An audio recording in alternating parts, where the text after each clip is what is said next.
Welcome to the Boneyard with Steve Robertson. As always, I am your good friend and host, Steve Robertson.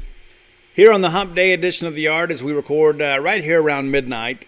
So by the time many of you listen to this, we'll all have had a good night's rest. And for those of you in the late night crowd, you're welcome. I've had many of you reach out and say, hey, Steve, I appreciate you doing it. There are many people that work overnight, work late shifts, or get up early. And I'm glad that we're able to kind of make an adjustment in the schedule so you guys are able to listen to the show kind of whenever you want to. And so it has taken a toll on your good friend and host from time to time. I do get a little bit tired these days, but happy to report that the new book, it's a book of poetry and some inspirational thoughts and a short story about me and my dad, my son, and some great things that happened over the course of the later years of his life, is all chronicled in my new book, Blooms of Oleander. I have sent all the approvals in on that book. It will go out to the printer in 3 to 5 days, and then in about a month, we'll have a release date for you. So as soon as I have purchase information, I will share it with you guys here on the show and in all forms of social media. So looking like somewhere around the early part of June. And I'm glad to kind of get that behind me. It's one of those things, too, like when I want to write about Mississippi State, it's easy to do that. If I want to write about, the 2019 college baseball season, there's no shortage of people that I can call in the interview. I can go back and watch games, or, I can dig up stories and that kind of stuff and game recaps and kind of, pull some facts, some things I want to write about from all of that. It's a little different when you're dealing with things a little more personal like poetry, and much of this is autobiographical. A lot of it's about, failed relationships and things of that nature. You've heard me talk about it. And there's also some positive stuff in there, too. It's not all just depressing stuff. So it's me being very vulnerable in many ways, kind of being naked before the world, good, bad, or indifferent. So I'm a little bit eager to see how it's going to be received.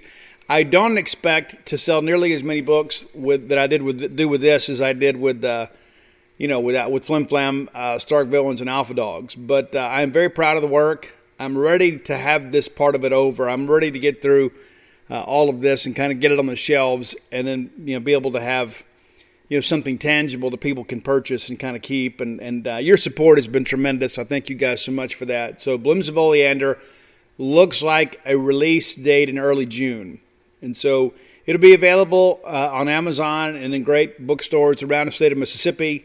It'll be available in hardback, paperback, and also an ebook. I know many people have asked about that. And because of the fact that I'm doing this through a different publisher, there are a few other things that are available. And so eager to get you guys an opportunity to read that sort of stuff.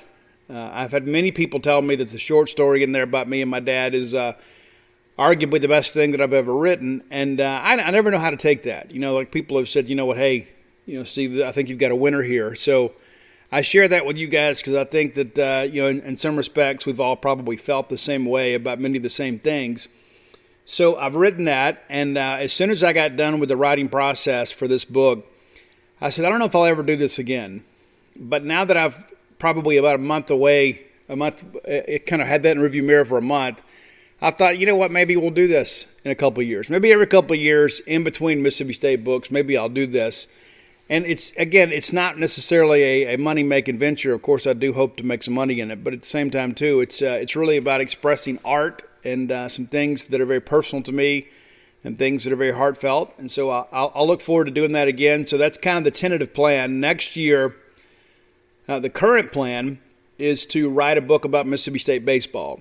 So that'll be the 2022 project. And then 2023, probably come back and do maybe another book of poetry, and at some point we'll finish that book about recovery. I've probably written about 25,000 words in that book, and maybe that comes out in 2023 as well. And a lot of people have asked about that. And what's interesting is when I signed the book deal for Flim Flam, the understanding was, Flim Flam did well, then we would do a sequel to Flim Flam and do a book of recovery. So it was essentially kind of a 3-book agreement.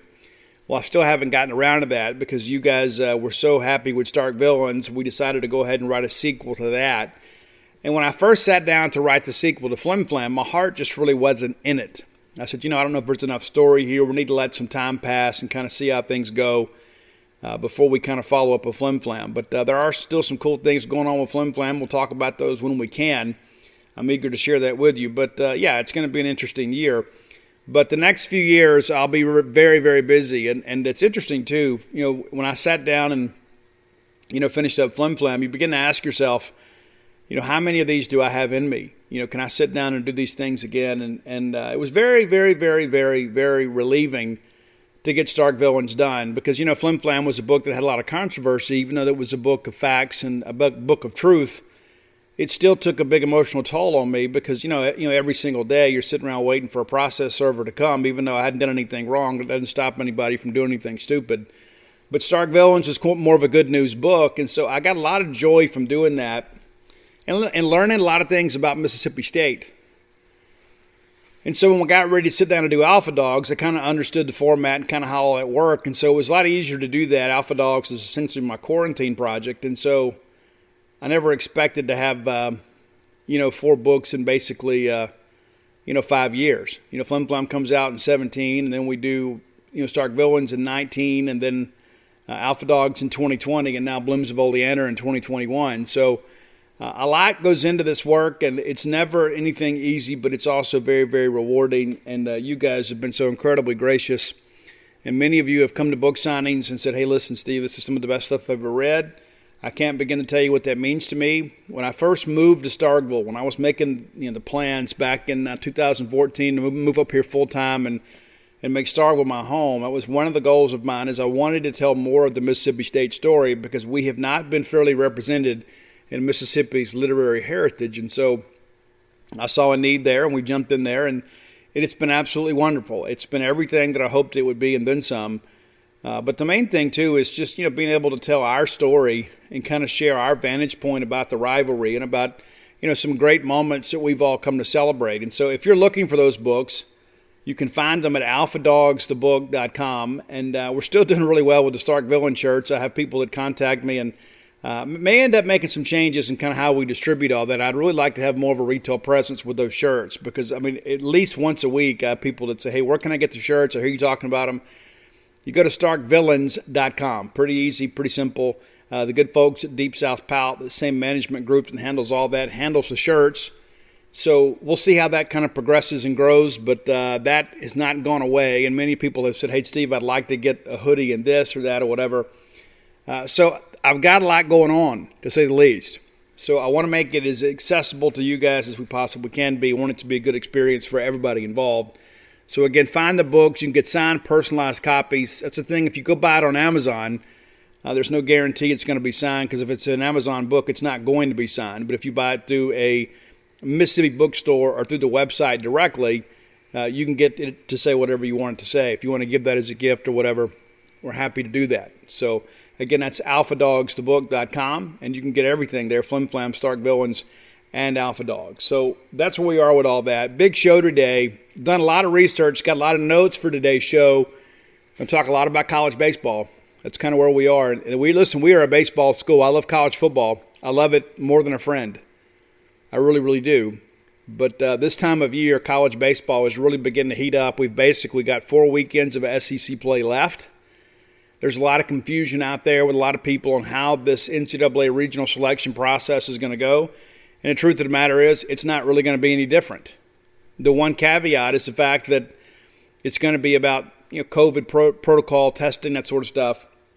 And what that means is you're going to have to accommodate, basically twice as many teams. Right now you kind of have to handle your own stuff. But when you do a regional, you've got to be able to test everybody involved. And you got to be able to turn those results around really quickly. So that's all part of the bidding process. When you submit your bid, you also submit your plan for the COVID testing protocols and your sites and all that sort of stuff, kind of who all is going to handle that. And so those 16 sites will be announced after the South Carolina series. That's when they're going to be announced. And they're not going to seed the field then. I know some people think, oh, well, then the month of May doesn't matter. The month of May matters a tremendous amount, less like it always does, because that's what's going to determine seeding the field.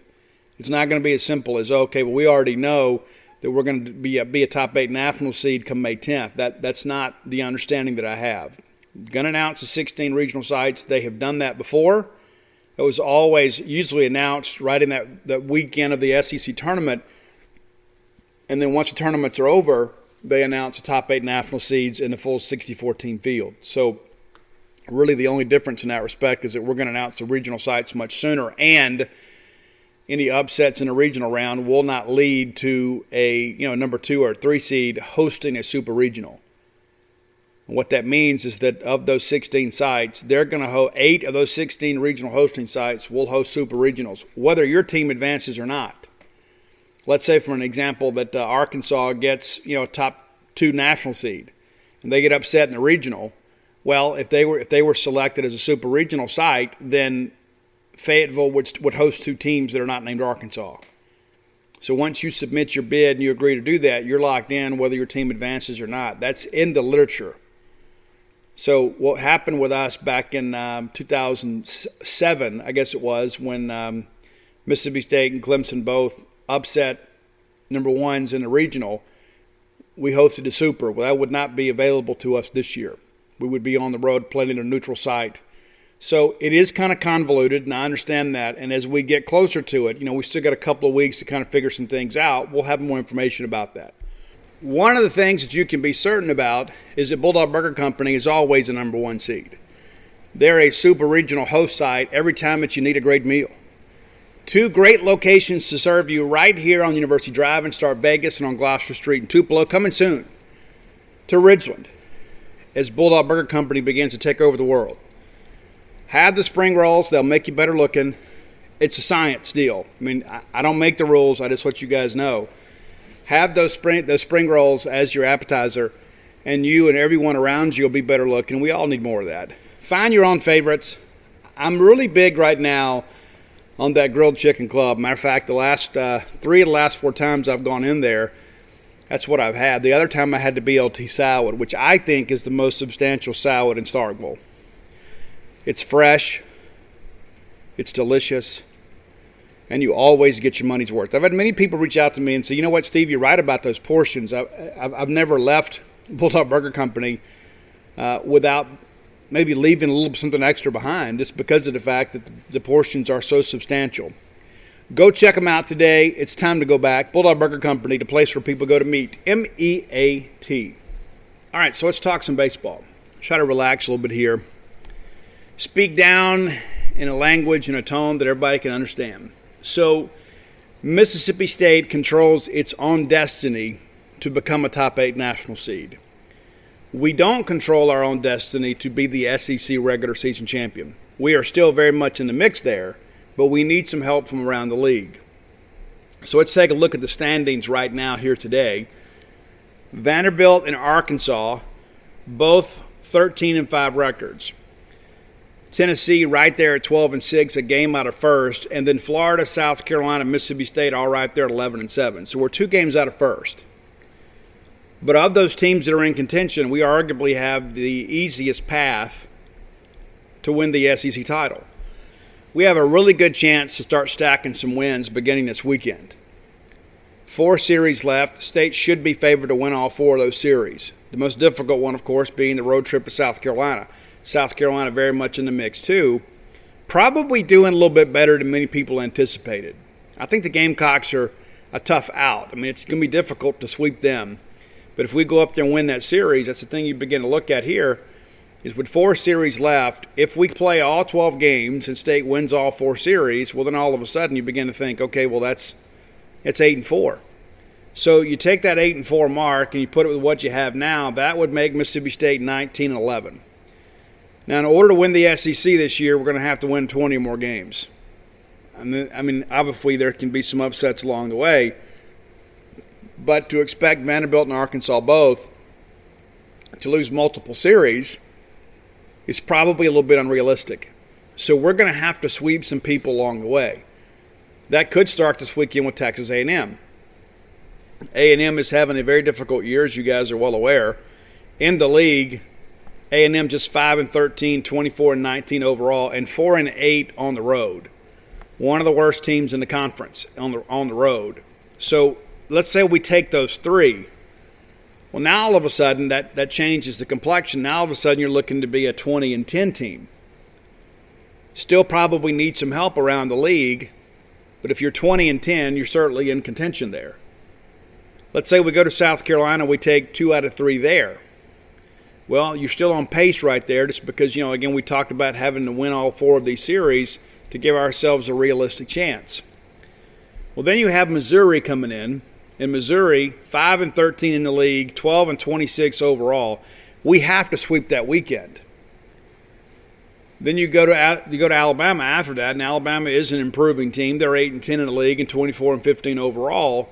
But with everything to play for, and with leadership on this team, and the quality of our pitching and our bullpen, we have a chance to go sweep that series too. So let's say all of a sudden, rather than winning these last 4 series, that State sweeps Texas A&M, sweeps Missouri, sweeps Alabama, and then wins 2 out of 3 at South Carolina. Well, now all of a sudden you're a 22-win team. Now you're 22-8 in the league, and that might be enough to win it. I took the liberty of looking up the last 10 years of SEC baseball and kind of looked at the records to see, okay, what's everybody done? Because more times than not, when you're 20-10, you're right there in the thick of things to win the SEC regular season championship. So 2020, we did not have an SEC championship despite the fact that some Ole Miss people went and got tattoos and declared themselves national champions. When you don't play a conference game, nobody takes any of that stuff seriously. It's really kind of stupid. But 2019, your eventual national champion Vanderbilt Commodores went 23-7 that year. And so they actually won the league, I think, by 2 games. I can't remember who was second that year, but on the western side, Mississippi State and Arkansas tied 20-10, and we were both SEC Western Division champions. Now, a couple things I want to say about that. We don't celebrate divisional titles here at Mississippi State, not in baseball.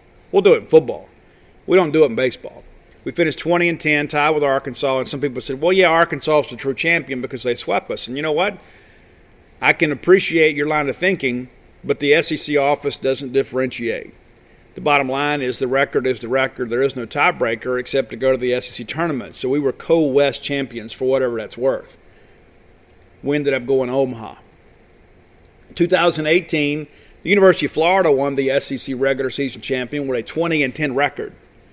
Your Mississippi State Bulldogs finished the year 15-15. You may recall that we swept number 1 Florida the last weekend to ensure that we made it to Hoover.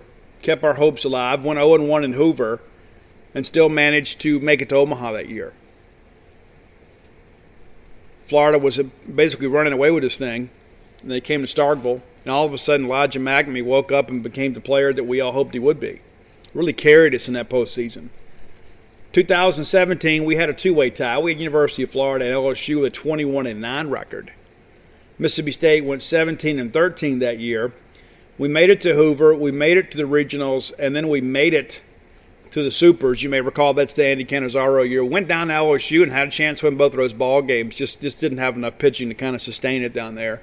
And it's so difficult to go play at Alex Box Stadium. You can only imagine the atmosphere with a trip to Omaha on the line. But again, 20-10, that wins the league. That was 21-9, excuse me. 2016, Mississippi State wins the SEC regular season championship, 21-9 that year.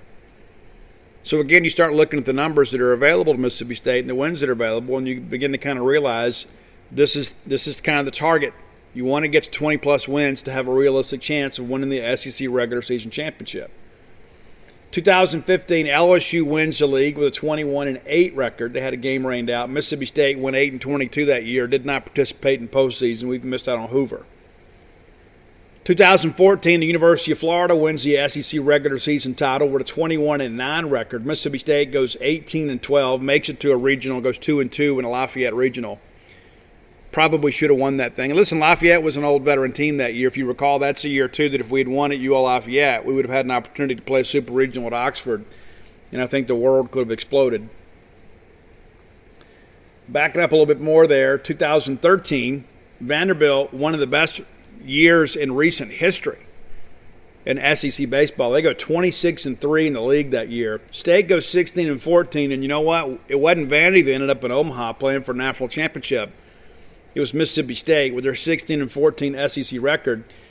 State wins and wins the regional, and then goes and wins the super regional at Virginia, and advances to Omaha, and then we ultimately played for a national championship against UCLA. 2012, LSU won the league with a 19-11 record, the first team the only team of the decade to win the league without 20 to 20 plus wins. That year, Mississippi State goes 16-14. We won the SEC tournament and then played in a regional. Did not advance. That's the Chris Stratton year. But again, we put together a quality ball club that year. 2011, you had a three-way tie. South Carolina, Florida, and Vanderbilt all went 22-8. Mississippi State goes 14-16 that year. We make it to the postseason. We go to a regional. We win the regional, and we go to the Supers, and we take Florida to 3 games that year. That's the Nick Vickerson year. Remember the big walk-off in Game 2? And then, Kevin O'Sullivan, Gator chops John Cohen in the dugout, which I think is, still one of the most low-class things I've ever seen from an SEC coach. 2010, Florida wins the league with a 22-8 record, and we're 6-24 in the league, and we don't make it. So in the last 10 years, you begin to kind of put this thing together. And we always talked about these great decades we've had in Mississippi State baseball. We said, hey, this was a great year. This was a great run. You begin to look at this thing. We've had 4 different coaches in the last 10 years. We've made the regional 8 times in 10 years. The only 2 years we didn't make it were 2010, 2015. We've made a regional every single year, 8 of 10 outside of those 2 years. We've made the Supers 6 times, 2019, 2018, 2017. We went 3 consecutive years. And then we make it in 2013. We make it in 2011. So when you begin to kind of break this thing down, you can see it's been a pretty good run for Mississippi State. And, of course, we make it to Omaha 3 times, 2013, 18, and 19. And so while we have talked many years about, we got to recapture the magic, I said a couple years ago on this show, Mississippi State baseball is back. So what we went through, in the 80s, and that's you begin to kind of stack this thing up, this has been one of the best decades in our college baseball history. Now, I know that the good old days seem a whole lot grander in hindsight. But let's look at our history as a baseball program here. In the 1970s, we went to the College World Series twice. 1971, that's with Ted Milton and Dave Ferries and that great group there. 1979, Mike Kelly was part of that group. I guess Nat Showalter was part of that group. So we go twice in the 70s. In the 80s, which many people consider the greatest decade of Mississippi State baseball, it's not, but people consider it that way. We went to Omaha twice, 81 and 85. 81, of course, it's a big Bruce Castoria year. Mark Gillespie, those guys did a great job for us. But we only went twice in the 80s. We went 3 times in the 1990s. That 1990 team, one of the more improbable runs to Omaha.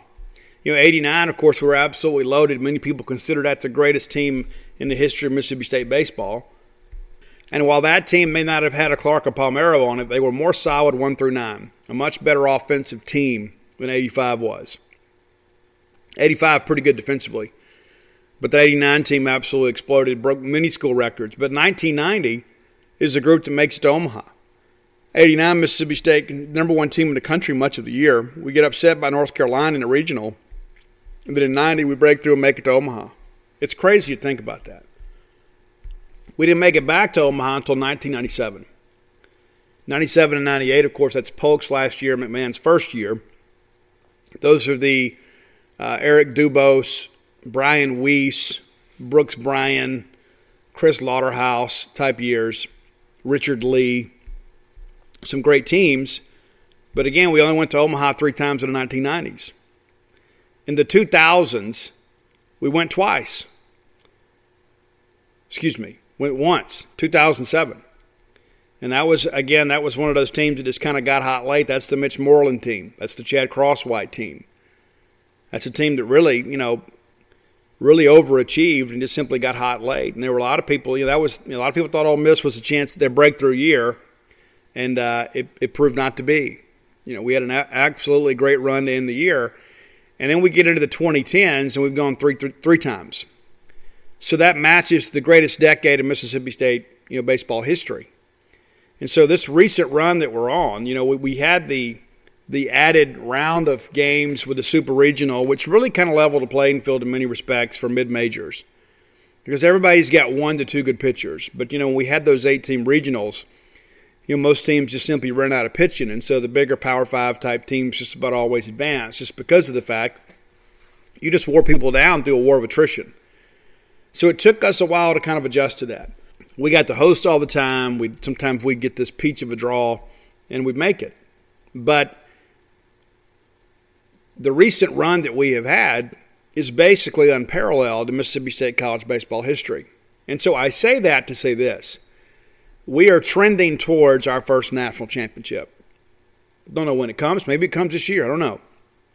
But we are trending in that direction because we are going deeper in the postseason with greater regularity. We're not having to gear up and all of a sudden you've got some junior-laden team and then they break through and then all of a sudden you're riding a roller coaster down through, kind of reloading. We've been able to sustain some success here for the last several years, and that's the thing that I think about when you go back. Think about 2007. Let's even go back to 16. 16, you win the SEC championship, and you're a number 6 national seed, and you get upset in the regionals by Arizona. And that's a weird year, too. That's the year that only 3 national seeds even advanced to Omaha. That's the Coastal Carolina year, right? They beat Arizona in the final. Should have been us. We should have been there. Probably a great chance for us to win the national championship, but we don't. But we win the SEC title in 16. In 17, despite the fact that we lost a ton of pitchers to Tommy John, we still made it to Super Regional. Ended up just a couple of wins away from making it to Omaha. That's when we went down there and beat Southern Miss in the regional, and it was so difficult to get tickets, and did a great job down there and won that thing. 18, again, we win the Super at Vandy, and we get to Omaha.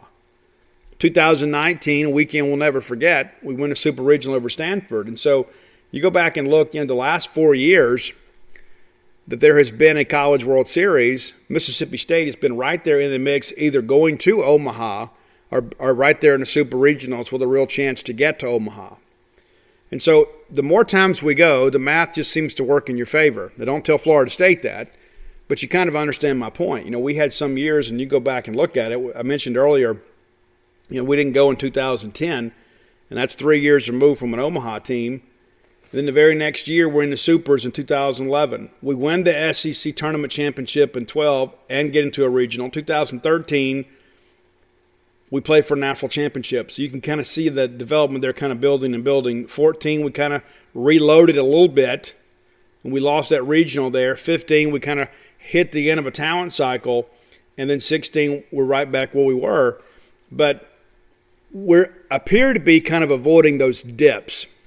You're kind of avoiding those 2010s. You're kind of avoiding those 2015s because you're consistently winning games. You're consistently in contention for some really big things. You're recruiting at a much better level right now. So it's a lot more sustainable than it once was. And a lot of that has to do with the commitment of our administration and our university to baseball. We revamped Dirty Noble Field, and all of a sudden, it kind of tilts the recruiting balance of power in our direction. Now everybody, in many respects, is chasing us. And if you went to Vanderbilt this weekend, you know exactly what I'm talking about. And it's one of those things that it almost makes you disgusted. I mean, it really does. And listen, I'm not even going to discuss the scholarship situation at Vanderbilt. But when you look at what they have facility-wise compared to what we have facility-wise, there is no comparison. You could make the argument that Jones County Junior College has a much better grandstand than Vanderbilt does.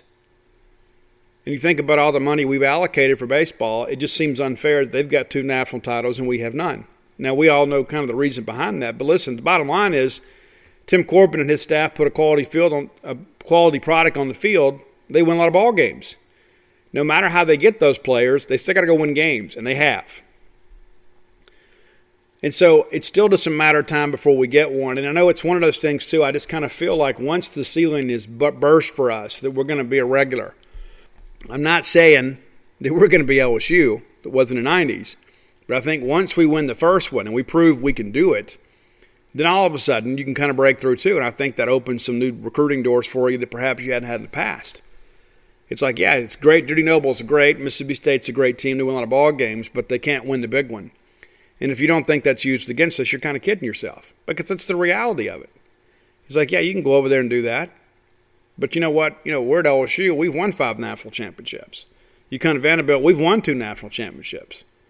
And so those are the things we're still kind of contending with. And so when you begin to look at this thing and say, okay, if we win the SEC regular season championship, there is no doubt that we're a top 8 national seed. I don't think we have to win the SEC to be a top 8 national seed. We're projected right now, I guess, by D1 baseball to be number 4. And for a long time, people were projecting Ole Miss to beat us. Now, you and I both know Ole Miss is not good at sports. So we expected to win that series, and we have. And then, of course, they've kind of gone in the tank and lost 4 weekends in a row, and they're not done losing ball games either. So they're not really in contention to host. I think people kind of realize that now. They still got some pretty big series, and we're going to break down the schedules a little bit later in the show. But when you go back and look the last few years, we've been a top 8 national seed twice. Of course, that's in 2016. Let me see, what year was that? 2019 and 2016. In both years, we were number 6. And we were all felt like that we were even undervalued at number 6. But here's the deal. Once you get in there, once you're a top 8 national seed and you're guaranteed to host the regionals and the super regionals, once you get to Omaha, you get to Omaha. And many of you have asked me too, and I appreciate the questions. Steve, would you rather be in Arkansas's bracket or Vanderbilt's bracket when we get to Omaha? Well, assuming we all 3 make it, I would rather play Arkansas at TD Ameritrade. In that big ballpark, I think that neutralizes a lot of their offense. I just don't think they're going to be able to hit home runs with that same regularity. I think we're going to be able to go out there and pitch, and I think also, too, we have learned a lot, and I think our guys are probably itching to get another shot at Arkansas. I'd rather be in that bracket and then have a chance to play Vanderbilt for a national championship in a 3-game series, because I believe they're going to be kind of arm-weary. I'll be honest with you, I don't think Vanderbilt's going to make it to the national championship series. I won't be surprised if they get upset in a super regional somewhere, just kind of depending on who they get. I think offensively there are a lot of question marks in that lineup. You go back and look at what happened on Sunday. It wasn't their offensive prowess that beat us. It was our own ineptitude defensively and on the mound that beat us. I'm not making that about Jackson Fristow. I'm just saying that we were not overpowered. We got a 4-0 lead, and then we don't score a run for the next 7 innings. It's difficult to win a ball game when you have 7 shutout innings to close a ball game. So I would love another chance at Vanderbilt. I don't know that we get one, because I don't think they're built for Omaha the way some people are suggesting. I think when you begin to break this thing down, you can see, hey, they're built for a super regional, and that's true. But do they have the offense to win a bracket at Omaha? I don't know if that's really the case. I don't know if we have the offense to win a bracket at Omaha. But I think if we had a chance to match up with those guys again in the best 2 out of 3 on a neutral field, I like our chances. I really do. I don't know that I wouldn't throw off against Rocker. Maybe save McLeod, for game 2, or throw Bednar in game 2 and McLeod for the national championship game. Because I think Will Bednar really overpowered them at times. So I'm not scared of Vanderbilt, and I'm really not scared of Arkansas in a bigger ballpark. I think they're a team that's very dangerous. I said that after the opening weekend. A lot of some of these Ole Miss Twitter trolls were trying to say, hey, Steve, who was the most impressive team in Arlington? Well, to me, it was Arkansas. I thought Ole Miss was very good, though. I'm not taking anything away from that weekend they had. I said back then that I didn't think they were for real. Arkansas scares me for a couple of reasons. They have this esprit de corps. Number one, they're a veteran team. They're going to lose a ton next year. But they're a team that's kind of built for this year. But they have this esprit de corps like they never expect to lose. And no matter the circumstances, they think, we're going to figure it out. And next thing you know, somebody hits a bomb, and it kind of gets that dugout going. They begin, okay, here we go. Here's our run. They don't have dominant pitching, but they have this dominant belief that we can beat anybody we want to whenever we have to. That's what's scary. You go back and look at that Arkansas-Texas Tech game the very first weekend of the year. Arkansas had no business coming back winning that ball game.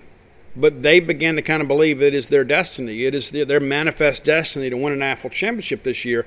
And belief is a difficult thing to overcome. There's a big difference in belief and then this empty confidence that like they have at the road at Oxford. Arkansas has proven it on the field.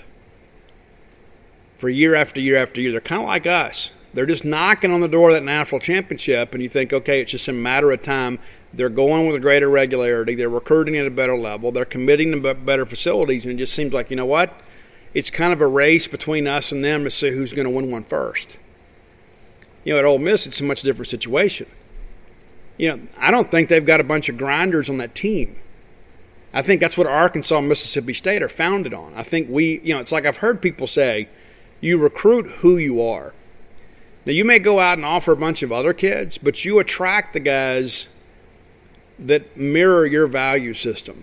Guys like Tanner Allen. Tanner Allen is not a projected professional baseball player. We played him at first base. We tried him some at second. He's playing in the outfield. When the game is on the line, I want that guy at the plate. He is going to deliver because he is a grinder. And so when you begin to kind of look at those teams, teams like that are built to grind, they're going to wear you down. They may not look so pretty in a uniform. They may not be all prospecty. You know what I mean? It may not look like the University of Texas, and I think they're a fraud too, to be honest with you.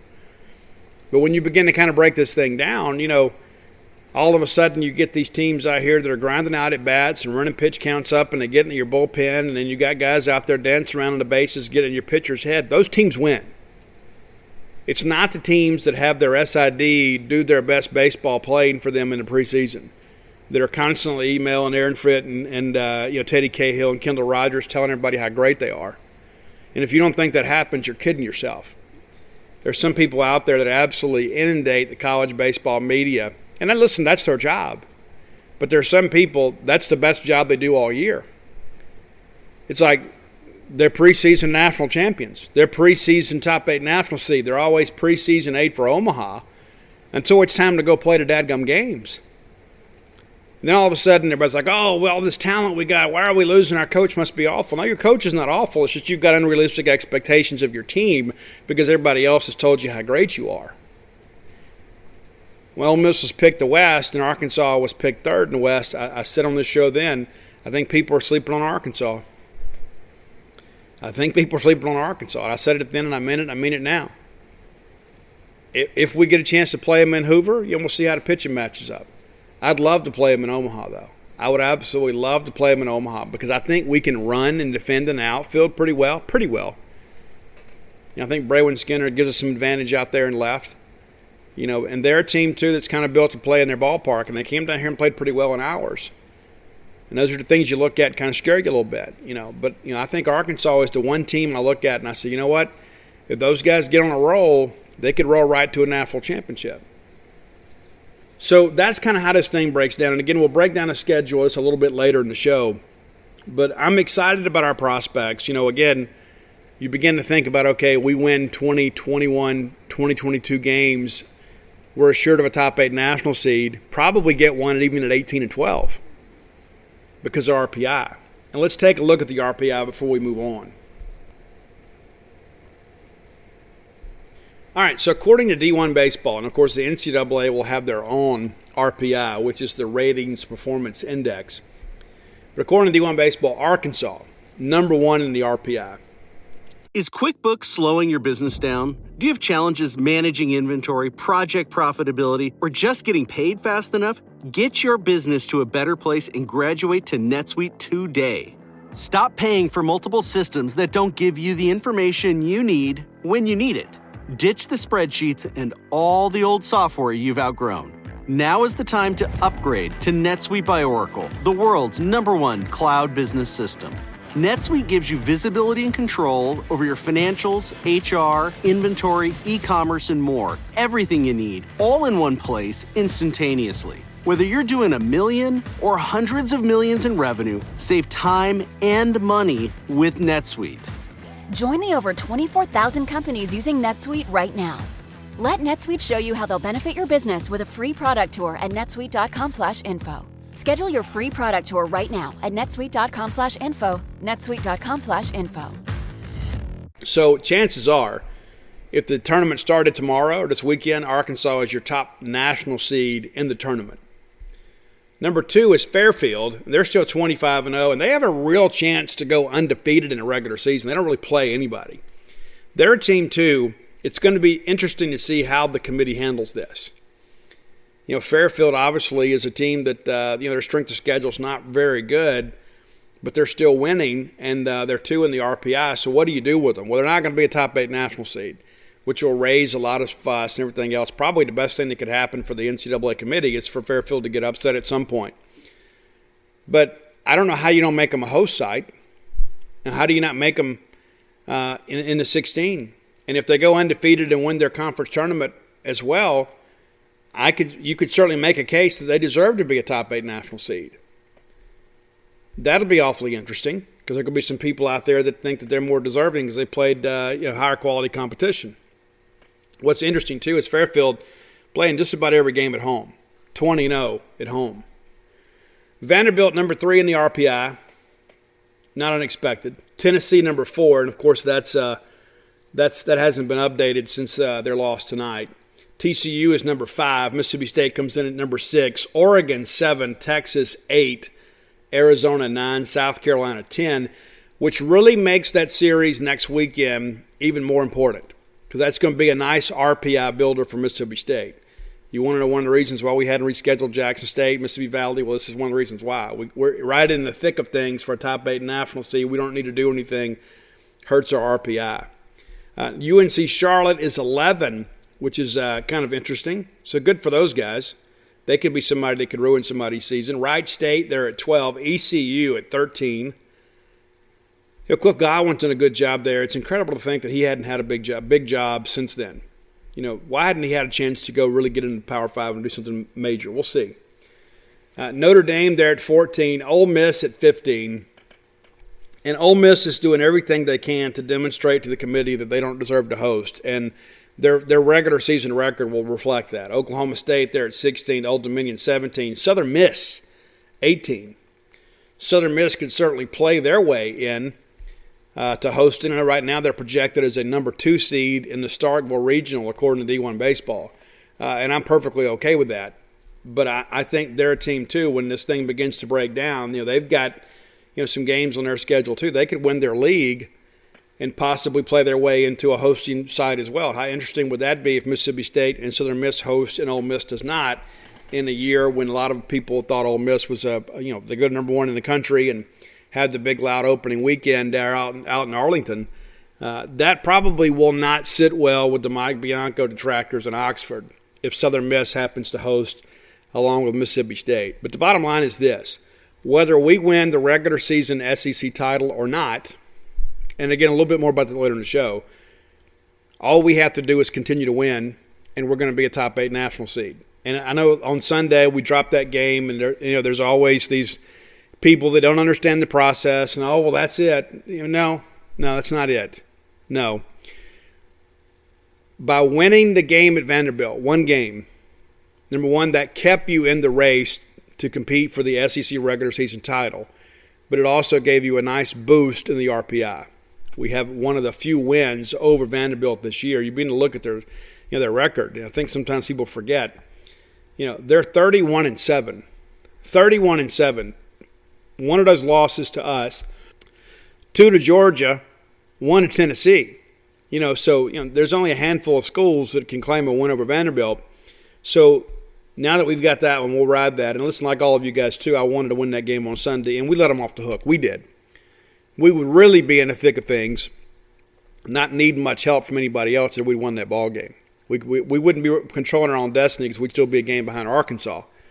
But with Arkansas having to play, some teams that are capable of beating them down the stretch here, I don't expect them to sweep these series. We have a chance to sweep these series, so we have a chance to catch them in the standings. If we won that game at Vanderbilt, I would say it was almost a guarantee. But that's where it stands today. Hope you guys kind of understand. Mississippi State in position to be a top 8 national seed again, and we don't need anybody's help to do it. We just have to go take care of our own house of cards. Our RPI is good. Our strength of schedule is good. We are doing the things that we need to do. We just have to continue to do them. Today's Top 10 list brought to you by the fine folks at johnnypacker.com. That's JOHNNY, Packer.com. And at least once a week, I have somebody that messaged me and say, hey, Steve, what's the name of that sunglass company you're working with now? It's JohnnyPacker.com. That's who it is. Mississippi State guys through and through. Great company, great products, great glasses. You can check them out, figure yourself. And I've had multiple people tell me now, multiple people say, you know what, hey, Steve, these might be the most comfortable sunglasses I've ever worn. I mean, honestly. You know what, sometimes you buy them and you got all this slack and everything else and they don't fit your face or they're too tight or whatever. They pinch your nose. That's just not the case. You're going to get some new sunglasses. You owe it to yourself to do it. Most of you still have your stimulus money anyway, right? Take care of yourself. Order yourself some, and maybe your significant other as well. I mean, many of these glasses, the frames are named after Mississippi towns because these are Mississippi folks. Also, a portion of each purchase goes to the Cystic Fibrosis Foundation. Listen, we all know how awful that disease is, and any money that can be raised to help the suffering and perhaps one day lead to a cure, it's great to be part of that. So again, it's JohnnyPacker.com. Go check out the website. Order yourself some glasses. You got all kind of stuff coming up, whether it be an anniversary or a birthday or whatever, or maybe you're just going on a summer trip or a beach trip coming up and say, you know what, hey, let me do something a little bit special for the person I love. Let me get them some new sunglasses. Look no further than JohnnyPacker.com. Okay, today's top 10 list. Phil Collins. I had a couple people reach out recently, and I apologize for not remembering the name. But I had somebody more recently say, hey, Steve, we hadn't done Phil Collins yet. So we're going to do some Genesis stuff, and then we're going to do the Phil Collins solo stuff. I didn't do a lot of the prog stuff from Genesis and the Peter Gabriel days, so went more with the top 40 version of Genesis. And so we're going to get into that, and there's also a lot of solo stuff here. And so here are the honorable mentions that didn't make the list. It's Take Me Home, which is a great one. It almost made the list. I Can't Dance, kind of a silly one. Sussudio, which was a huge radio hit for Phil Collins. You'll Be in My Heart, of course. That's one of the Disney classics. And then Against All Odds. That's one, too, that I really agonized over. I almost put it in there. Probably should have put it in number 10. I'm kind of second-guessing that. But Against All Odds is a great tune. And from a great movie. Take a Look at Me Now. Yeah, you know what I'm talking about. All right, so here are the top 10 Phil Collins songs as reported by me on this show. You may have your own list. You may disagree. I think we'll all agree on number 1. But you may disagree maybe on the first 5. All right, so here we go. Number 10, after the Genesis reunion, it's a song, Tonight, Tonight, Tonight. It was part of a Budweiser commercial, if I'm not mistaken. Big hit for them. Number 9, That's All. One of those ones, too, it's like you think, well, what song is this? And all of a sudden you listen to it and you're like, oh, I remember this. It's got a great, great rhythm to it, and I thought Phil Collins' vocal on it was really good. Number 8, also from the Genesis reunion, it's Invisible Touch. She seems to have that invisible touch. I thought Phil did a great job on the vocal. Lyrically, it's pretty good, too. Number 7, one of the Phil Collins solo songs, and really a song that a lot of people should probably listen to. It is one of gratitude and also, too, one of self-awareness. It's called Another Day in Paradise, and it really talks about how there's so many people around us that are dealing with so many negative things in life, and more times than not, we kind of overlook that and think that our problems are somewhat unique, that our problems are so bad, and we forget how good we have it as we live another day in paradise. Number 6, from the Genesis years, it's Misunderstanding. There must be some misunderstanding. You know the song. And many of you young guys are going to hear these songs and think, I've heard these songs, I just never know who sang them. Well, that's a Genesis track. Number 5, and this one has been covered in recent years. Let me see here for a second. I guess it was Saint Asonia, which is Adam Gauthier from the original singer from 3 Days Grace, his second band, Saint Asonia, who is really good. If you liked early 3 Days Grace, you should listen to Saint Asonia. They covered it, and then Hell Yeah, which is the former Vinnie Paul band, God rest his soul. But Chad from Mudvayne, from Hell Yeah, did a great job covering I Don't Care Anymore. So some cool covers. I Don't Care Anymore is one of those in-your-face type songs, and it is truly a rock song that maybe wasn't performed originally as a rock song, but to hear these other bands kind of cover it, you can hear the angst and maybe the anger come out in it a little bit more because it's a little more direct. Number 4, at one time this was my favorite song. I had this on 45 to kind of date myself a little bit. Number 4 is Easy Lover. It is a duet with Philip Bailey from Earth, Wind & Fire, who is one of the greatest singers of that genre. There is, without a doubt, Philip Bailey is phenomenal. And you say, well, Steve, who's Philip Bailey? Well, you remember September from Earth, Wind & Fire. It was kind of one of his huge hits with them, with EWF. But Easy Lover is awesome. And the percussion on that song is awesome. Phil Collins played the percussion on that album. Phil also a very underappreciated drummer. Number 3, and the gentleman that reached out to me most recently about the Phil Collins list, he said this would be his number 1. It's my number 3. But it's I Wish It Would Rain Down. And Eric Clapton plays lead guitar on this. And the video for it's really good as well. You maybe want to go look that up. But it's just really one of those things where it's like, it's in a relationship, and stop by to check on you and see how you're doing and everything. But it's like, it's just this lover's lament type thing, and just wish the rain would just fall on me and just wash all this away. It's kind of a gut wrenching song, but so years ago, you guys may not remember this.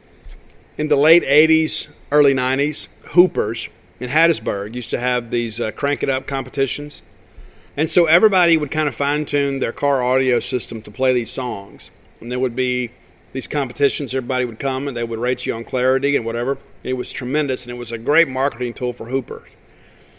But I Wish It Would Rain Down was one of the songs one year. So rather than some rap song or a rock song or something, it was I Wish It Would Rain. And a lot of it's just because of how rich and how layered that sound is. I mean, sonically, it is a tremendous song. Put it in your car today and turn it on. When this Spotify list comes out, go check it out. Number 2, my favorite Genesis song, and I know many of you may disagree, and that's okay. You reserve the right to be wrong, but it's Land of Confusion. Incredible video, too. That has also been covered in recent years by Disturbed, David Draymond from Disturbed. I'm a big fan of David Draymond. Dave used to be on Twitter. I used to interact some with Dave. Dave was a guy who would always respond to you, and then anti-Semitism got to be such a big deal because Dave is a devout Jew, despite the fact that he is a rock star. And not that I want to get into religious discussion too much here, but Dave Draymond, and I've had this discussion before on social media, he doesn't have tattoos because when he passes away, he wants to be buried in a Jewish cemetery. That's how important it is, too. He's the only rock star I know that doesn't have a single tattoo. But Dave Draymond does a great job on Land of Confusion. But I love the original. I love that video, and there's so many cool things about this song. It's one of those things, too, that it's such a wild ride, too. I mean, the song itself, sonically, is kind of unique to everything else. But number 1, speaking of unique songs, I mean, how many songs do you know that there's just not much music behind it? It's basically a cappella over a bit of a percussion line for a while with a couple of fill-ins from a guitar, but it's In the Air Tonight. And everybody knows that song, no matter where you've been, where you're from, how old you are. Everybody's heard that, and everybody knows the drums. And I can thank Mike Tyson from the movie Hangover, for helping that reach a new generation of fans. But In the Air Tonight is one of the best songs ever written, and there's been a lot of mystery about, what the song is about. And a lot of people said, he witnessed a murder or whatever. Phil has never really spoken a lot about that, and just kind of let the song take them where they want to go.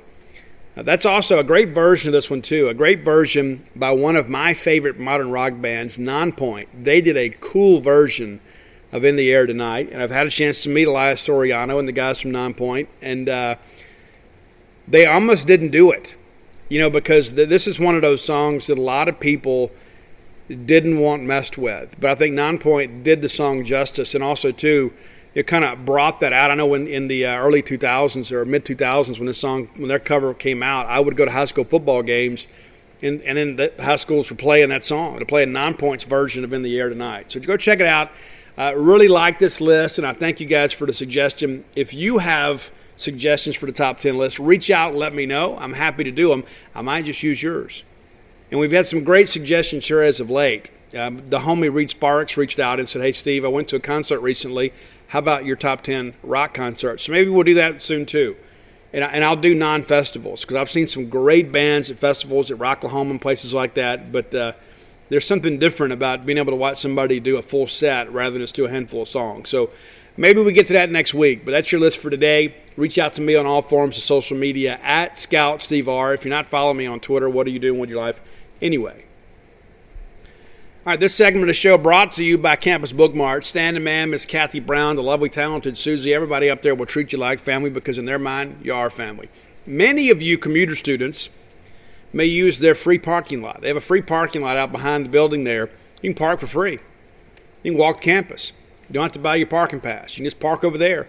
And if you're running short of supplies and you forget your calculator or an ink pen or whatever, you can just stop there at Campus Bookmart and pick one up on the way to class. How cool is that? If you're not a college student, or perhaps you live in the dorms, maybe you're looking for new Mississippi State merch, and we always are, right? And that's the thing Miss Kathy Brown does a great job doing there at Campus Bookmart, is they keep new information, new merchandise available on all forms of social media. There's new arrivals almost every day. Anything out there that's got an M over S on it, Kathy Brown's going to get it for you. Because it's not just a business to them, it's a passion. They want to make sure that you guys are outfitted and you're able to rep the Mississippi State brand in every way possible. So if you're looking to decorate your home, your office, or outfit your pet, yourself, visit them on the World Wide Web at campusbookmart.net. And by being a loyal Boneyard listener, we'll give you a phrase that pays, and that is BSR, which stands for Beautiful Steve Robertson. And that gets you free shipping on all orders over $50. Any order less than $50, absolutely incomplete. All right, let's look around the league before we kind of break down your rooting interest. We'll kind of look at the schedules here and kind of look at what you need to be, who you need to be cheering for and why. So an interesting night in the Southeastern Conference on Tuesday night. Of course, Mississippi State did not have a midweek game, took a break. Probably good, too. This is probably a good time. You get a little bit of a break here before we get into the home stretch. LSU takes care of Grambling 7-0. Kentucky, tough one with East Kentucky. Man, Eastern Kentucky has been very difficult for SEC teams in the midweek, even though they haven't won one yet. Kentucky beats them 7-6. You may recall Eastern Kentucky nearly beat Vanderbilt here a couple weeks ago. Lipscomb, I think, has played everybody in the league except for us, and they've played Kentucky and Georgia and Vanderbilt. Well, they finally get a big win tonight. They take down Tennessee 4-1. How cool is that? So strike it up, Lipscomb. We're proud of you. Georgia Tech goes into Athens and takes down the Bulldogs 7-5. Georgia Tech, another one of those teams, too, I think at times is a little bit overvalued as a program. That's a pretty good win for them. South Carolina takes down the Citadel. Mississippi State will be playing the Citadel next week. Next week on the road as we head down to Columbia. I think it's 2 hours from Columbia to the Citadel. I considered going to do that. I just could not find a way to justify being gone for 5 nights. But so I'll miss that game, so I'll be with you all. But the Citadel goes to South Carolina. Interesting ball game. 9-5 winners there. So both of Mississippi State's opponents for next week facing off this week. Missouri loses again, and it is amazing to think how bad this Missouri team is. 13-8 to Kansas State, and then Texas State is shut out in College Station 4-0 by A&M. Looking ahead, we know what the weekend's going to look like for the most part, but everybody now after tonight is kind of shut it down and kind of getting ready for this home stretch. The last series of April as we get into the last month of the regular season. Thursday night, you'll have a couple of games to watch, and if you're like me, I can't wait for those Thursday night games, even though we're not playing them more times than not. I can't wait for those series because it gets me excited for our weekend. Auburn will be at Georgia, and then Kentucky at Tennessee. We really need Nick Mingione in Kentucky to go down there and take a couple from Tennessee. We don't play Tennessee this year, so we could use the RPI boost from Kentucky. Kentucky split with Louisville this year, but and we don't play Georgia, so if Auburn can go get a game or two from Georgia, that'll help us a little bit too in the RPI. So your rooting interest in those two series are clearly, the road teams. Looking ahead to the rest of the league, so you kind of know how we feel about most of these teams. Vanderbilt is at Florida. We really need a sweep there from Florida because I don't think Florida can hold up. It's not going to happen, though.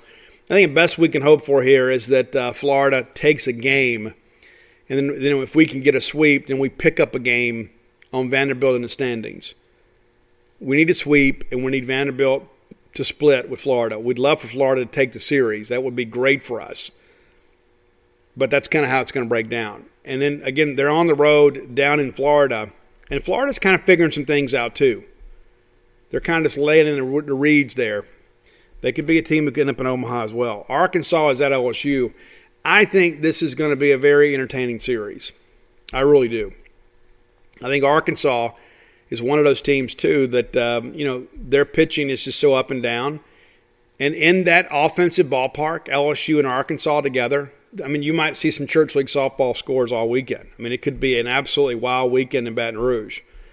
So watch that one. We really need LSU to win the series. I mean, if LSU wins the series and we sweep A&M, we're right there tied for first place. I think that might be asking a bit much of the Tigers, especially against that loaded Arkansas offense. But so, again, we need a split there. And then a sweep for us, pick up a game in the standings, and all of a sudden we're a game back with 3 weekends left. Missouri at Alabama, we'd love for Missouri to win. We're going to play both of these teams. There's really no RPI gain for us either way.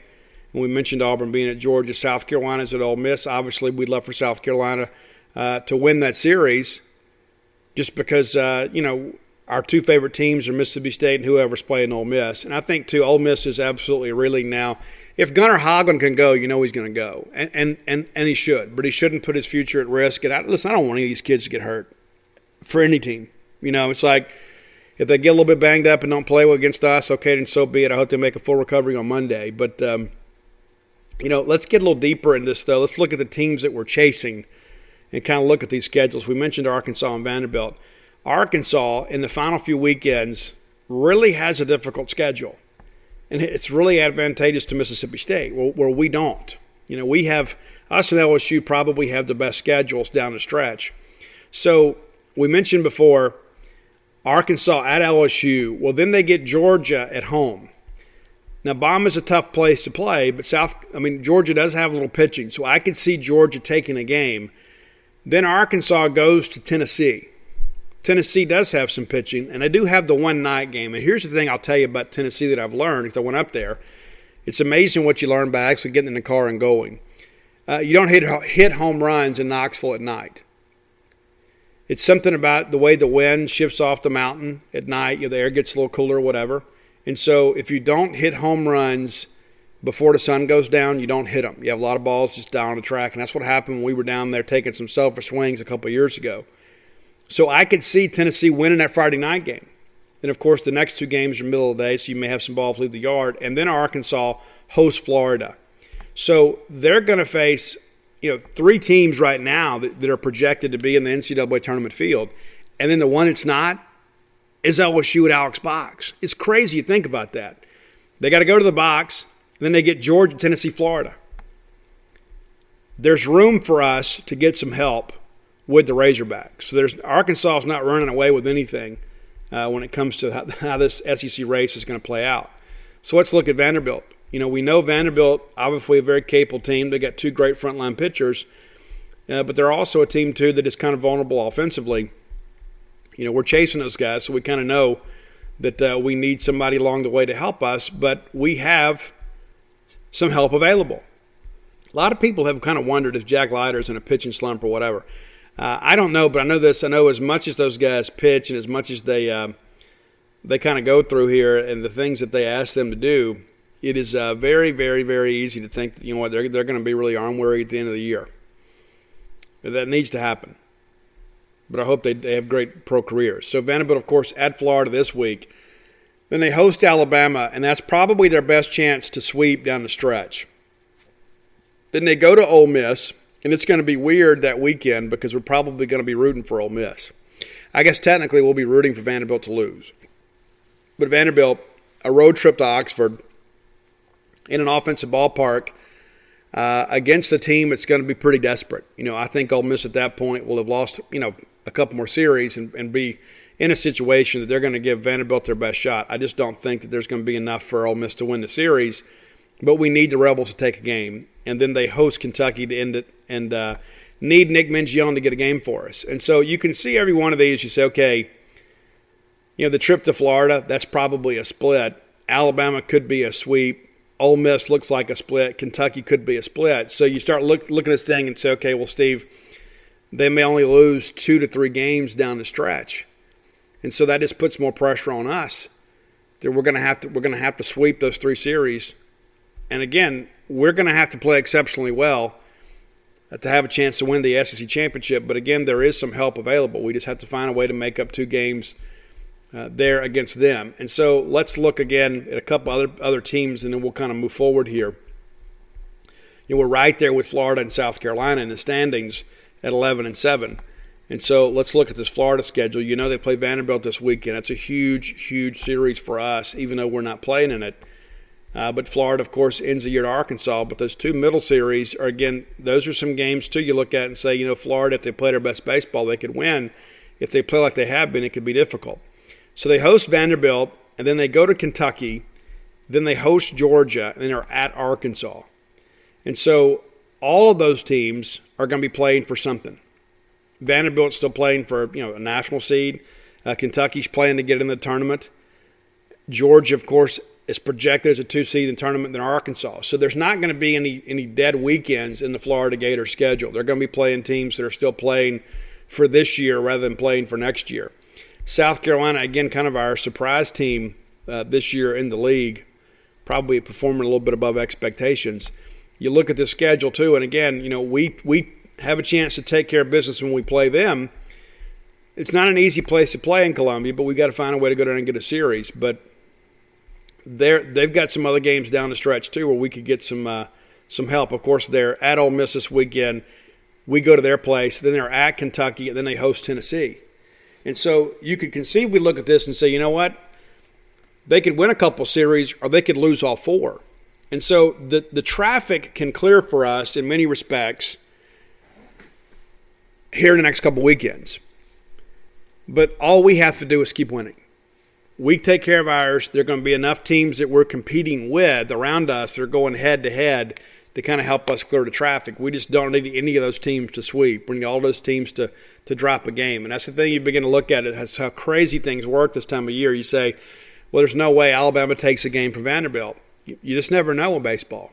You just simply never know. Some nights you run into a pitcher that's having the game of his life. Who thought Georgia would take 2 out of 3 from Vanderbilt? I didn't expect that. I was just hoping they'd get 1. They'd take 2. And they took it in. They just absolutely destroyed Vanderbilt in both of those games. They absolutely rocked Kumar Rocker. And so you can't take anything for granted. And you can't assume, okay, well, we drop a game here, this thing is over. You got to play every game. That's why every game is so important. It's not about how many series you win. It's about how many games you win. People say, well, we got swept. Yeah, that doesn't matter. That Sunday loss to Vanderbilt means just as much as that Friday night win against Auburn. In the standings, it all counts as 1. While the RPI is different, and obviously the perception is different, when they get ready to tally this thing up at the end of the year, they're going to take all 30 games and say, okay, who won the most? Okay, well, that's the SEC champion. There's not going to be an asterisk that says, well, yeah, they won it by a game, but they lost. They got swept by Arkansas. None of that matters. All that matters is over the grind of an SEC schedule that you won the most games. When you look at our schedule, I'd say outside of LSU, we probably have the easiest schedule in the conference down the stretch. Vanderbilt has benefited in the last several years from how bad the SEC East has been, especially on the bottom end, because they could just about guarantee a sweep over Kentucky and a sweep over Tennessee. Well, now all of a sudden Tennessee is better. Now all of a sudden Kentucky is a little bit better. Now all of a sudden Florida has kind of become Florida again. Now South Carolina has been getting to kind of round back into form. So now all of a sudden Vanderbilt doesn't have this free pass to an SEC championship. What's interesting, too, we look back at, and you would think, Vanderbilt's just dominated the league for the last decade or so. People forget how good Florida was. Vanderbilt, your regular season champs in 2019. Vanderbilt, your regular season champs in 2013. And then they were co-champions in 2011. So it's been 3 in 10 years. And there's only been really the 1 year that they ran away with it, which was 2013, 26-3, and then we played for a national championship. So just because somebody has that great regular season, that's no guarantee of them making it to Omaha. As we learned in 2016 and 1989, we had one of the best teams in the country, and we didn't make it to Omaha. Ron Polk and I discussed that recently in an article that I wrote that it's not the best 8 teams that make it to Omaha. It's just not. It's the 8 hottest teams that make it to Omaha. There are a lot of times that you go all out and you go out and you try to win your conference tournament and you kind of deplete your pitching depth and put yourself in a bad situation. You get upset in the regional. So managing these pitching arms, and that's one of the things that comes up a lot. People say, Steve, I don't understand why we don't push our starters to go deeper in ball games. Well, why would we when we have such a capable bullpen? Why would we stress them? And you can look and see what's happening at Vanderbilt, what's happening at Ole Miss, what's happened at LSU. There's no point in having these elongated starts early and midway through the year, and then your guys be arm weary at the end. You remember Ethan Small? Yeah, I know you do. First-round draft pick, Milwaukee Brewers. By the time we got to the postseason, Ethan was about done. I mean, he didn't have the same Christmas. Now, he was out there competing his butt off for us. But, we probably should have saved a little wear and tear in some innings earlier in the year so he would have been fresher in the postseason. When you see our guys going out there 5 or 6 innings, and all of a sudden we get deeper in the year and we have to stress them out a little bit, we're going to be able to do it. And so I think the way Scott Foxhall is managing this is probably the right thing to do. You got plenty of guys out there that can eat up innings for you in the bullpen. It doesn't always work out, but the bottom line is there's just no point in our guys going out there throwing 120 pitches. Then all of a sudden they miss their next start. Now all of a sudden they've got some shoulder tightness or they've got some forearm inflammation. They've got some elbow tightness. It doesn't matter how well you pitch February through May if you can't pitch in June. It just doesn't matter. It's just not important. The whole point of all of this is to go make it to Omaha and win a national championship. That's the one thing we haven't done. We've done everything else. We've played for it. We've been to Omaha 11 times, and we've come home with with the participants medal. We come home with we were a College World Series, participant. We come home with a national runner-up trophy one time, and that's our biggest claim to fame right now. We want the big thing. And so we're managing everything now with Omaha in mind. That's the goal, is to get to Omaha and win the national championship. The goal is not to host. The goal is not just to be a top 8 national seed. Those are 2 of our goals on our way to achieving our big goal, which is to win a national championship. And listen, we can pick our team apart, but let me tell you this, the more that I travel, the more fans I talk to, the conversations that we all have among ourselves about, this guy's not doing this, everybody's team's the same way. Every team in contention will tell you, this guy's got to step it up. Why aren't we playing this guy? Why is this guy pitching? Why is this guy not in the game? Because everybody's emotionally invested in the outcome. And so I say that to say this. We have a chance to do everything we want to do this year. Is this our greatest team? Absolutely not. It's not. But it could be our greatest result if the cards fall just right. We just have to simply keep winning. Got to keep grinding this thing out. We got good leadership on this team. We'll just kind of see how things progress. Final segment of the show brought to you by the good folks at Portico. Brooks Bryan, we talked about him a little bit earlier. He's been to Omaha a couple times. He'll probably tell you all about it. We got to go to Omaha one time because Brooks Bryan robbed a home run against the University of Washington to send us to Omaha. If you don't believe me, just ask him. He'll take you all the way through it. He will.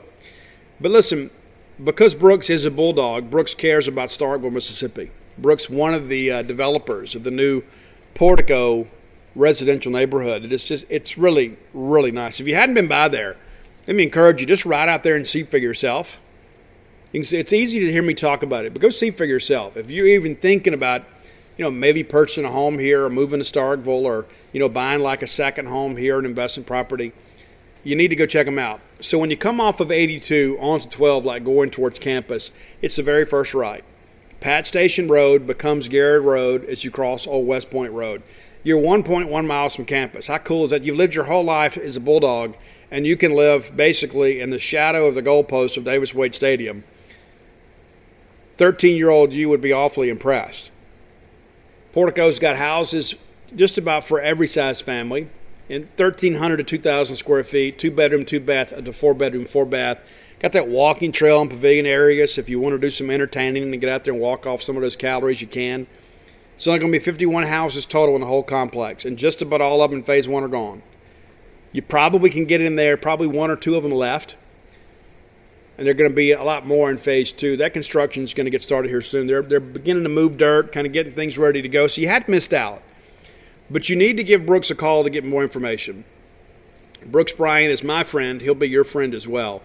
And he's going to make you guys, your dream come true, your dream of moving to Starkville. 601-416-8075. Again, that's 601-416-8075. If you need the number and you can't remember it, just message me. I'm happy to send it to you. Portico. Make that your next move. Okay, so let's talk a little recruiting before we get out of here. So there have been some rumblings that Mississippi State is pretty close to taking a quarterback. Now, we haven't targeted many quarterbacks. We haven't offered many quarterbacks. I mean, less than 10, maybe. I think that's right, less than 10. And most of those guys are already committed somewhere else. And your quarterback recruiting this year is really kind of an inexact science because of the fact, people forget, Will Rogers' freshman year doesn't count towards his 4 years of eligibility. So Will is still a freshman. He's a sophomore in the classroom, but a freshman on the field. Daniel Greek enrolled in January. He's a freshman. Sawyer Robertson will be here in about 30 days. He's a freshman. So you got 3 freshmen on the scholarship rolls at Mississippi State. So if I am a blue-chip quarterback, as much as I might like Mike Leach, as much as I might like the idea of playing in the air raid, that depth chart is kind of difficult to sell me on. It's like, Coach, do you really think I'm going to come in there and beat out Will Rogers, who's got 2 years of experience in the offense? Do you think I'm going to beat out Sawyer Robertson, a guy who was the second most prolific passer in the United States in high school last year? It's a tough sell. It is. And I know it's easy to say, well, you got to tell them what you got to tell them to get them on campus. And I kind of appreciate that, but at the same time, too, kids aren't stupid. They understand, hey, you signed 2 quarterbacks last year. You signed one the year before, and now he's a starter. So when am I going to play? And if they don't do that research themselves, the schools that are recruiting against Mississippi State will point that out to them. Say, hey, listen, here's our deal. We didn't sign a quarterback last year, or we signed one last year, and we're only going to sign one this year, and you're the guy. And there's going to be an open competition, and you got a chance to beat that guy out. You're not scared of competition, are you? Well, no, I'm not. Well, it's one thing when you're competing against one guy who's also an underclassman, and you're competing against 3.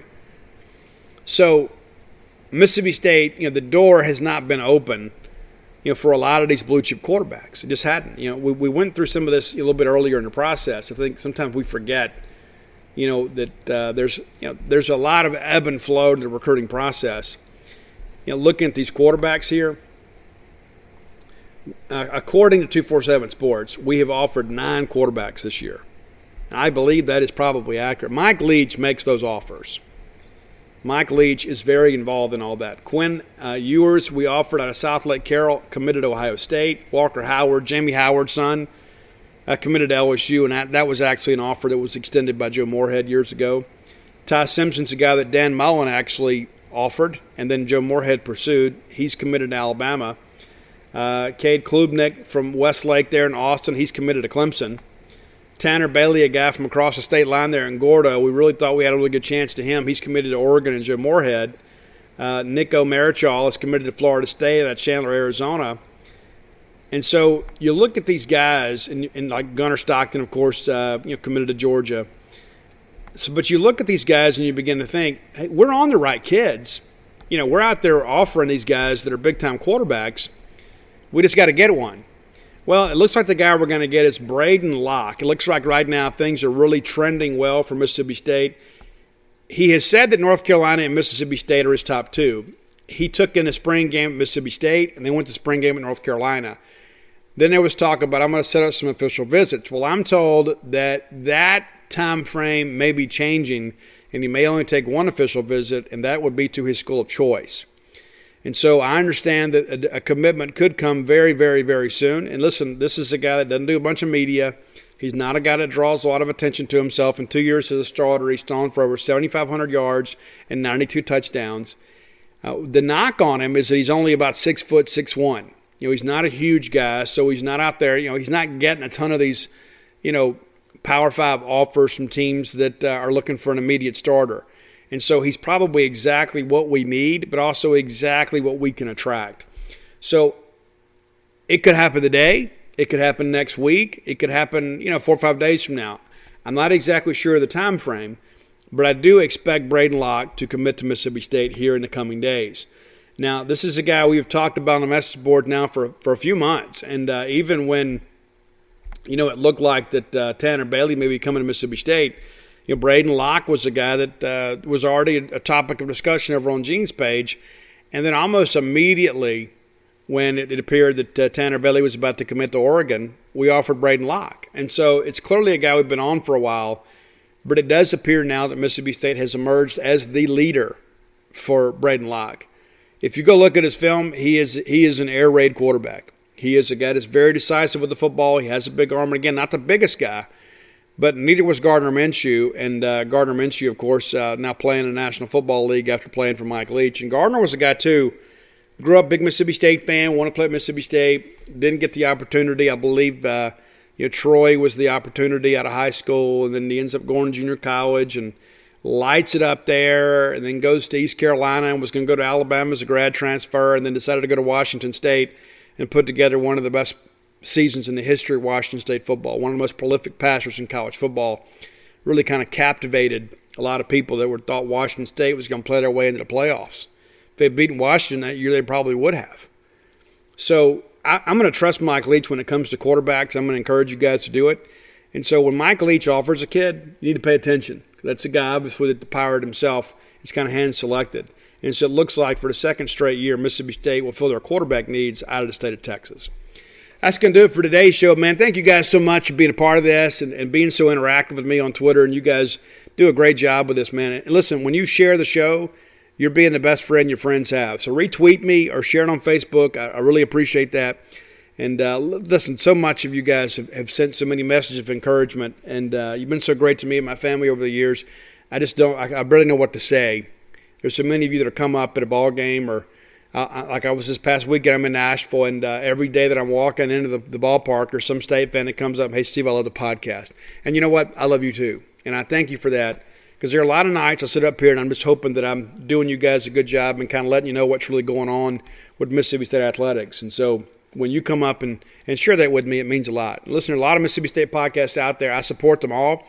And I don't have any enemies that I know of when it comes to this podcasting thing. And so, my hope is you'll support all of us. But those of you that support me, I'm very, very grateful for your support and appreciate everything that you've done for me and my family. And many of you have bought books or subscribed to the website, and it means more to me than I can ever say.